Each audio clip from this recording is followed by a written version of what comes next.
अस्सलाम वालेकुम जी। उम्मीद है जी सब खैरियत से होंगे। अच्छा जी, लास्ट टाइम जो था जी हमारी डिस्कशन कंप्लीट हो चुकी स्टेपिंग स्टोन मेथड के हवाले से। अब थ्योरी पे आ जाए जी। आपको आपने होपफुली पढ़ भी ली होगी। मैंने कहा था कि इसलिए पहले न्यूमेरिकल वर्क किया था ताकि आपकी अंडरस्टैंडिंग डेवलप हो सके। स्टेपिंग स्टोन मेथड में सबसे इसके 2 स्टेप्स हैं जी। नंबर 1 स्टेप में आपको टेस्ट फॉर डीजेनेरेसी करनी पड़ती है।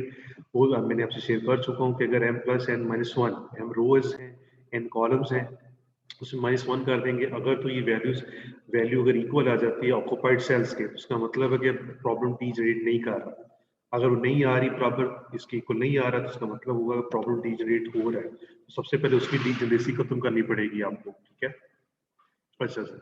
सेकंड स्टेप है जी उसके फर्दर उसने कहा जी उसके आगे 5 स्टेप्स हैं। Number 1 select an unused square करना पड़ता है। आपको पता है कि सारे प्रॉब्लम के जो अनयूज्ड सेल्स होते हैं उसका इस्तेमाल करते हैं। कैसे करेंगे? आपको उसमें लिखा हुआ जी start from this square trace करेंगे, मतलब कि मेकिंग अ क्लोज पाथ बनाना पड़ेगा। क्लोज पाथ कैसे बनाना पड़ेगा मैं आपसे बता चुका हूँ कि मूविंग कर सकते हैं आप ओनली हॉरिजॉन्टल लाइंस मूव्स कर सकते हैं या फिर वर्टिकल मूव्स कर सकते हैं। स्टेप नंबर थर्ड में प्लस साइन आप लगाएंगे एट द अनयूज सेल्स में, जहां से स्टार्ट होता था मैंने कहा था उसको प्लस करना है। अल्टरनेटिव फिर minus and plus science on each corner scales of the close path. फिर क्या करते थे आप लोग इम्प्रूवमेंट इंडेक्स को कैलकुलेट किया करते थे, जिसको आपने कैपिटल आई के साथ डिनोट किया था। और आई इंडिकेट करता है जब आप सपोज रोज को कह दें, जे आप कॉलम्स को कह दें, ठीक है? by adding together the unit cost figures in each square containing a plus sign and then subtracting। Last पे क्या करते हैं? Repeat step 1 to 4 until an improvement index has been calculated for all unused squares। सब unused squares के लिए आपको improvement index calculate करना पड़ता है।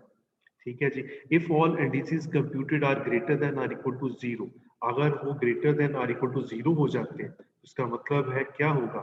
N optimal solution has been reached. If not, अगर नहीं है तो उसको क्या मतलब है? वो पता क्या एडिशन परफॉर्म करनी पड़ती है आपको, जब तक ये सारे जीरो ना हो जाए या फिर ग्रेटर ना हो जाए जीरो से। It is possible to improve the current solution and decrease total shipping cost. अच्छा जी, आज की डिस्कशन हम करेंगे मोटी मेथड में। सेकंड मेथड है जी आपके साथ जो है, हम उस पे आ जाएंगे। पहले उसी तरह न्यूमेरिकल वर्क करेंगे, फिर आप थ्योरी पे चले जाएंगे। सारी थ्योरी वही है जो मैं यहाँ पे डिस्कस आपके साथ करूंगा जी, ठीक है? होपफुली आपने लीस्ट कॉस्ट सोल्यूशन जो है एडिशन लेके उसके जो है वो स्टेपिंग स्टोन निकाल लिया होगा, जिसका रिजल्ट अगेन $3900 ही निकलना चाहिए, क्योंकि ऑप्टिमल सोल्यूशन जो है वो सबका सेम होना चाहिए। जी, अब हम बात कर रहे हैं जी सेकंड जो था आपके पास मूडी मेथड में बात करेंगे यहाँ पे, ठीक है? जी, मूडी मेथड हमने कैसे कर रहे हैं जी? हम इसको मॉडिफाइड डिस्ट्रीब्यूशन मेथड भी कहते हैं। उसमें आप देखिए मैंने क्या लिया, नॉर्थ वेस्ट कॉर्नर मेथड का सोल्यूशन लिया मैंने। आपको आइडिया है, बार बार बात कर चुके हैं। सोल्यूशन लेके अब हम सोल्यूशन इसका जो है ऑप्टिमल सोल्यूशन निकालेंगे मॉडिफाइड डिस्ट्रीब्यूशन थ्रू के जो है। मॉडिफाइड डिस्ट्रीब्यूशन मेथड में हमने क्या करना है, नॉर्थ वेस्ट का सोल्यूशन लिया है, आप उसका ऑप्टिमल सोल्यूशन निकालेंगे। सेम फिर उस पैटर्न पे लीस्ट कॉस्ट का लेके निकालेंगे, फिर गूगल के थ्रू निकालेंगे। वो अगेन आप देखेंगे कि आपके इटरेशंस कब सबसे कम परफॉर्म करनी पड़ेंगी आपको गूगल्स में, थोड़ी सी ज्यादा करनी पड़ेंगी लीस्ट कॉस्ट में, और सबसे ज्यादा करनी पड़ती है नॉर्थ वेस्ट कॉर्नर मेथड में, ठीक है जी? नॉर्थ वेस्ट मेथड में लिया जिसपे क्या करना है, वो सेटअप फर्स्ट आपको सेटअप करना पड़ेगा an equation for each occupied cells. अब चेंज हो गया ये मेथड जो है। अब वो कहता है कि हर ऑक्यूपाइड सेल के लिए आपको इक्वेशन बनानी पड़ेगी। अब यहाँ पे नोट कर लें, आर इंडिकेट करेगा यहाँ पे रोज के लिए, और के मैंने लिखा है यहाँ पे कॉलम्स के लिए, ठीक है? अब सबसे पहले देखिए ऑक्यूपाइड सेल कौन से हैं। ये आपके पास रोज है। फर्स्ट रोज इसको R1 कह दिया आपने, ये R2 है, ये R3 है, ये K1 है, ये K2 है, और ये K3 है। अगर मैं कहता हूँ कि R1 plus K1 is equal to 5, मैंने ये वही लिखा हुआ, R1 plus K1 is equal to 5। आगे चले जाए, हर ऑक्यूपाइड सेल के लिए निकालना है। अब इसमें ऑक्यूपाइड सेल कोई नहीं है। फिर R2 plus K1 is equal to 8, R2 plus K2 is equal to 4। फिर R3 पे आ जाएंगे, R3 प्लस K2 आ जाएगा इज इक्वल टू 7। फिर R3 is plus K3 is equal to 5। तो ये सारी वैल्यूज उसी पैटर्न पे लिखी हुई है। ये पहला काम किया जी आपने, ऑक्यूपाइड सेल्स के लिए आपने इक्वेशंस निकालनी है। सोल्यूशन निकालेंगे, सोल्यूशन अब कैसे निकालना है ये जी? फॉर एग्जांपल सबसे पहले आप सपोज कर लें R1 को 0 पुट कर दें। अगर R1 को यहाँ पे 0 पुट करेंगे तो K1 की वैल्यू को निकल आएगी, बिल्कुल निकल सकती है, K1 5 आ जाएगा। अब K1 5 आ चुका, अगर आप K1 की वैल्यू यहाँ पे लगा दें तो R2 की वैल्यू निकल आएगी। तो देखते जाएं, वही इंडिकेशन की हुई, R1 सपोज किया 0 पुट किया तो K1 निकल आया, K1 5 पुट किया तो यहाँ से R2 निकल आया 3। अब R2 को यहाँ पुट करेंगे तो K2 की वैल्यू निकल आएगी, ठीक है। उसके बाद K2 की वैल्यू इधर पुट करेंगे तो R3 निकल आएगा, R3 पुट करेंगे तो K3 निकल आएगा। ये सारे सॉल्यूशंस यहाँ पे निकल चुके हैं। ओके, ये अभी हमने इम्प्रूवमेंट इंडेक्स कैलकुलेट करने के लिए आपको काम करना पड़ा था, ठीक है। अच्छा जी, ये आप काम कर चुके हैं। हो ये बाई चांस ऐसे हुआ जी कि R1 0 पुट किया तो K1 की वैल्यू निकल आई, K1 आगे क्वेश्चन पुट किया तो R2 निकल आया, फिर आपने R2 पुट किया तो K2 निकल आया, K2 पुट किया तो R3 आ गया, R3 पुट किया तो K3 आ गया। हो सकता है R1 0 पुट किया तो K1 5 आएगा, लेट्स सपोज आता है। मे बी अगर अगली क्वेश्चन में K1 नहीं आ रहा तो हो सकता है वो आगे पीछे हो, तो वहां पे पुट कर दें कि और वैल्यू निकाल लें पहले, ठीक है। ऐसी सिचुएशन भी अपीयर हो जाती है। अब आपको क्या करना पड़ेगा, now we compute the improvement index. ये फॉर्मूला इस्तेमाल करना आपको करना पड़ेगा। IAJ आपको पता है कि इम्प्रूवमेंट इंडेक्स के लिए लिखते हैं। अब ये किसके लिए निकालेंगे, फॉर ऑल अनयूज्ड सेल्स के लिए, ठीक है। आप लिख चुके हैं, अब R1 का सोल्यूशन आपके पास मिल चुका है, R2 भी मिल चुका है, R3 भी आपने लिख दिया, R1 0 है, R2 3 निकला है, R3 6 है। सिमिलरली K1 आपके पास निकल चुका है, K2 भी आ गया और K3 भी आ गया। ये वैल्यू जो जो यहाँ पे आई है सोल्यूशन पे, वो टेबल के ऊपर लिख दिया आपने, ठीक है। ये 5 4 3 आपके पास बाय डिफॉल्ट वैल्यूज पड़ी हुई थी, और ये यूज सेल जो आपने नॉर्थ वेस्ट का सोल्यूशन लिया, ऑटोमेटिकली 100 200 100 100 और 200 ये अवेलेबल है। फार्मूला क्या कहता है जी, इम्प्रूवमेंट इंडेक्स जो है वो कैलकुलेट करना पड़ेगा आपको। CIJ, और CIJ इंडिकेट किसको करता है, कॉस्ट कुछ गिवन होती है, जैसे कि $5 $4 $3 8 9 7 5 एंड सो ऑन, ठीक है। RI का क्या मतलब होगा कि जो रोज की वैल्यूज है, और की इंडिकेट करेगा आपके पास यहाँ पे कॉलम्स की वैल्यू के लिए। अब सबसे पहले जो है आपने क्या करना था, इम्प्रूवमेंट इंडेक्स कैलकुलेट करना है अनयूज्ड सेल्स के लिए। मैं अभी निकाल के दिखाता हूँ, जिसमें मैंने बोर्ड लिखा हुआ 3 जो है, ये कैसे है। अब सबसे पहले इसकी वैल्यू, कॉस्ट की वैल्यू क्या पड़ी है 4, यहाँ पे 4 आ गया CIG की जगह, और रो की वैल्यू क्या निकली है, रो की वैल्यू आप देख सकते हैं 0। इसका मतलब है कि 4 माइनस 0, और माइनस क्या करना है की वैल्यू, की वैल्यू क्या निकली है 1। इसका मतलब है कि 4 माइनस 0 माइनस 1, रिजल्ट क्या आ जाएगा 3। अगेन इसके लिए काम करेंगे आप, अनयूज सेल अगला जो है आपके पास आ रहा है, इसमें कॉस्ट की वैल्यू 3 है, 3 माइनस 0 माइनस के साथ फिर माइनस है, इसका मतलब कि +1 हो जाएगा, तो 3 + 1 क्या हो जाएगा 4 आ जाएगा सर, ठीक है। इस इक्वेशन में पुट करते जाए, तो जो अनयूज सेल्स थे जैसे 3 आ गया, अब 3 कॉस्ट है तो 3 की जगह 3 आ जाएगा। आर की वैल्यू सामने उसकी क्या पड़ी है 3, 3 माइनस 3, माइनस क्या करना पड़ेगा, माइनस माइनस के साथ 1 के साथ ऐड करेंगे तो +1 हो जाएगा, तो 3 माइनस 3 0 हो गया, तो +1 रिजल्ट उसका आ गया। सेम अगला के लिए भी आप निकाल सकते हैं, 9 माइनस 6 माइनस 5, तो सिंप्लीफाई करेंगे तो रिजल्ट आ जाएगा -2। अब आपने देखना ये है, अगर ये अनयूज के इम्प्रूवमेंट इंडेक्स सारे उसी पैटर्न पे अगर पॉजिटिव आ जाते हैं या 0 आ जाते हैं, तो आपकी ऑप्टिमलिटी अचीव हो चुकी है। अगर कोई नेगेटिव आ गया तो इसका मतलब है कि ऑप्टिमलिटी अचीव आपकी नहीं हुई, तो आपको कुछ वर्किंग करनी पड़ेगी। तो ये वही लिखा हुआ है, improvement index are shown in the south corner method since one of the indices negative, एक नेगेटिव आ रहा है, ठीक है। इसका मतलब है कि सोल्यूशन आपका ऑप्टिमल नहीं है। We choose the cells of negative indices आपने पिक कर रहे हैं। अगर यहाँ पे तो बाई चांस एक है, तो आपने इसका एक्चुअली क्लोज पाथ बनाना पड़ेगा। लेट्स सपोज मैं कहता हूँ यहाँ पे -2 था, यहाँ पे भी -2 है, फिर क्या करना पड़ेगा, इसमें से एक आपने चूज करनी है, ये वाला चूज कर लें, इसका क्लोज पाथ बना लें, ठीक है, या फिर इसका बना लें। लेट्स सपोज अगर -2 होता और एक आपके पास -3 होता, फिर भी आपने एक पाथ लेना था। कौन सा लेना है, वही जो यहाँ पे वर्ड्स लिखे भी होंगे, जो आपके पास लार्जेस्ट नेगेटिव इंडिसेस है उसको पिक करना है, सिर्फ एक पाथ बनाने के लिए, ठीक है, बाकी दूसरा नहीं बनाना। We choose the cell of negative indices, trace a close path. अगर मैं कहता हूँ इसका क्लोज पाथ बनाए, क्योंकि इसमें सिर्फ एक ही नेगेटिव नंबर है, तो 9 स्टार्ट करेंगे 7 पे गया, 7 4 पे गया, 4 8 पे गया, वापस इस पे आ गया, तो क्लोज पाथ बन गया। चूज द स्मॉलेस्ट अमाउंट, अब सेम वही जैसे स्टेपिंग स्टोन में करते थे आप, नेगेटिव कॉर्नर्स में से उसको नेगेटिव कर दें, ये नेगेटिव कॉर्नर्स है जी आपके पास, तो इसका मतलब यहाँ से खत्म हो जाएगा, यहाँ पे 100 रह जाएगा, यहाँ पे 200 हो जाएगा, यहाँ पे आपके पास 100 वैल्यू आ जाएगी।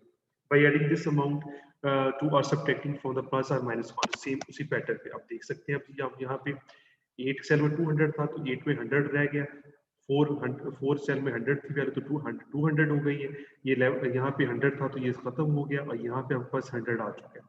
प्लस वाले कॉर्नर्स में आपने प्लस करना था उस नंबर को, नेगेटिव वाले कॉर्नर्स में उसको नेगेटिव करना था। अब ये आपके पास जो है नई एडिशन बन चुकी है। अब सेम वही काम ऑक्यूपाइड सेल्स के लिए जो है, अब इक्वेशंस निकाल लें, उस तरह निकाली थी मैंने। R1 plus K1 is equal to 5। उसके बाद आप देखें R2 plus K1 is equal to 8। उसके बाद R2 plus K2 is equal to 4।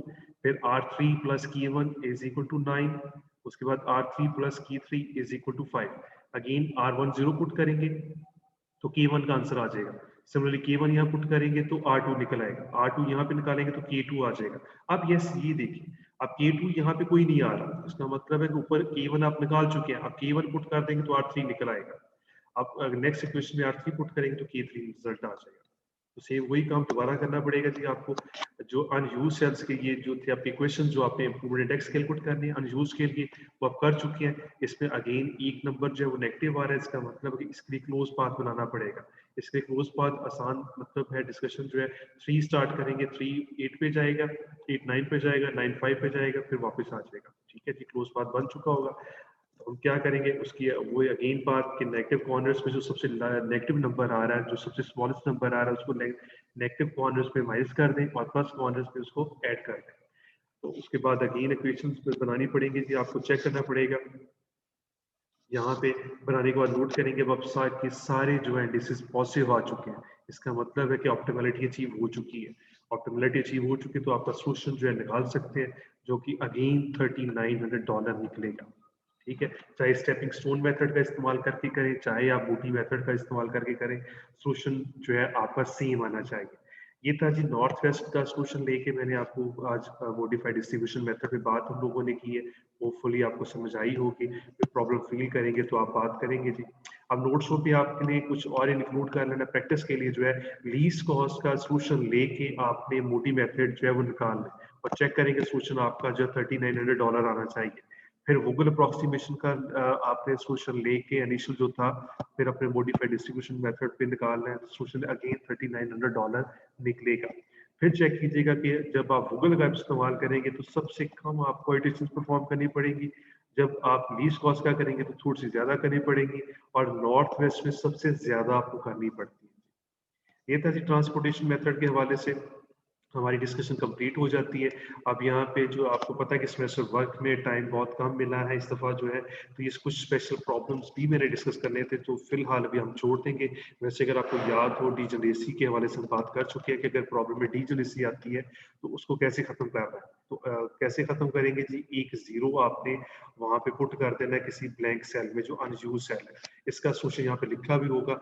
Once an initial physical solution has been obtained using one of the methods, Northwest method, least cost method, or Google approximation method. The next step is to check for degeneracy. A feasible solution is degenerate. कब होगा, जब ये allocation से कम होगा. It means that when a solution either at the initial solution or during subsequent solution uses, आगे मैंने कुछ words लिखे नहीं है, just method बताने के लिए लिखा होगा जी कि आपने unused cell में zero आपने put कर देना है।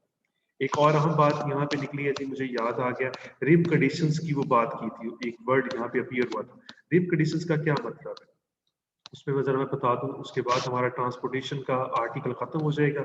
फिर नेक्स्ट वीक में हम बात करेंगे होपफुली जो है असाइनमेंट प्रॉब्लम्स के हवाले से, एक नया जो है असाइनमेंट प्रॉब्लम को कैसे यहाँ पे डील करेंगे। ठीक है, ये जो वर्ड लिखा थी कि रिम कंडीशंस वायलेट नहीं होनी चाहिए। रिम कंडीशन का मतलब ये है, जब आप सोल्यूशन वैल्यूज पुट कर देते हैं तो ये रिजल्ट 700 आपके पास बनना चाहिए। सपोज जब आप सोल्यूशन निकालेंगे, जैसे आपने लीस्ट कॉस्ट का लेके सॉरी नॉर्थ वेस्ट का सोल्यूशन लिया, उसके बाद आपने ये सोल्यूशन निकाला। अब आप फिर चेक करें, 100 के सामने 100 आ रहा है, 200 प्लस 100 300 आ रहा है, 100 और 200 कितना आ रहा है 300, 200 बिल्कुल उसके सामने 200 बन रहा है, 100 और 100 200 और 200 100 ऐड करेंगे तो 300। इसको रिम कंडीशंस कहते हैं। जब भी आप पहली एडिशन परफॉर्म कर देंगे सोल्यूशन निकालने के लिए, चाहे वो आपका मोटी मेथड है चाहे स्टेपिंग स्टोन है, तो ये आपकी रिम कंडीशंस वायलेट नहीं करनी चाहिए। ये नहीं होना चाहिए कि यहाँ पे 200 की जगह 300 आ गया। अगर 300 आ गया तो उसके बाद 300 100 कितना हो गया 400, तो ये 300 आना चाहिए था, तो जो कि इंडिकेशन मिलेगी आपको कि आप कुछ गलत कर रहे हैं। अच्छा, ये बात एक बीच में स्किप हो गई थी जी, मेरे माइंड से निकल गई थी, जो कि मैंने आपसे शेयर की है। अब आपके साथ जो है मेरा ट्रांसपोर्टेशन का काम खत्म हो चुका है।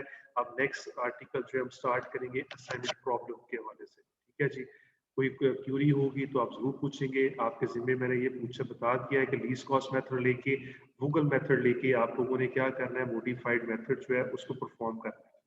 चलो जी, बहुत सारा ख्याल रखिएगा। इंशाल्लाह नेक्स्ट असाइनमेंट प्रॉब्लम को में मिलेंगे आपके साथ, उसको कैसे हैंडल करना है। अल्लाह हाफिज़।